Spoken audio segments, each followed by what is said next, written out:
விஜய் ஆட்சியில் பார்த்தீங்கன்னா நெல் மூட்டைக்கு 60 ரூபாய் வாங்குறான்னு வீடியோ பதிவு பண்ணியிருந்தேன். அதுக்கு எல்லாருமே கேட்குற ஒரே கேள்வி, ஆட்சிக்கு வந்து ஒரு வாரம் தானே ஆகுது, அதுக்குள்ளே எப்படி எல்லாம் சரி பண்ண முடியும் என்ற ஒரே கேள்வி தான். ஆனால் விஜய் அவர்களுக்கு இது தெரியும். அவர் தான் வாக்குறுதியே கொடுத்திருக்காரு.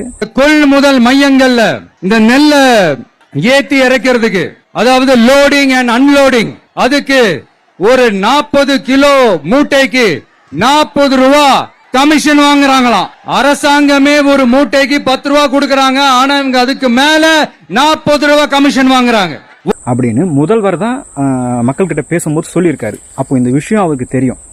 முதல்வர் நினைச்சிருந்தா முதல் கையெழுத்திலேயே இந்த பிரச்சனை சரி பண்ணிருக்கலாம்.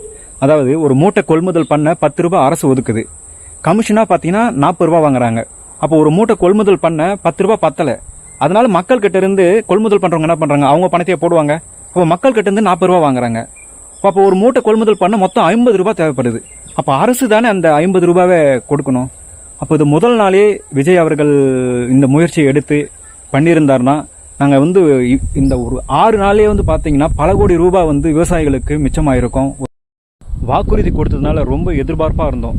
ஆட்சிக்கு வந்ததுமே கண்டிப்பாக வாங்க மாட்டாங்கன்னு, ஆனால் 60 ரூபாய் வாங்குறாங்க. முக்கியமாக பார்த்தீங்கன்னா இப்போது டிவிக்கு தொண்டர்கள்லாம் வந்து டிபிசி இந்த எடுத்து நடத்த ஆரம்பிச்சிட்டாங்க.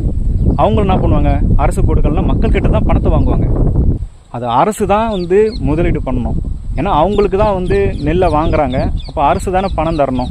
நாங்கள் நெல்லை விற்கிறோம், அரசு தான் வந்து நெல்லை வாங்குது. வாங்குற நாங்களாக பணம் கொடுப்போம்?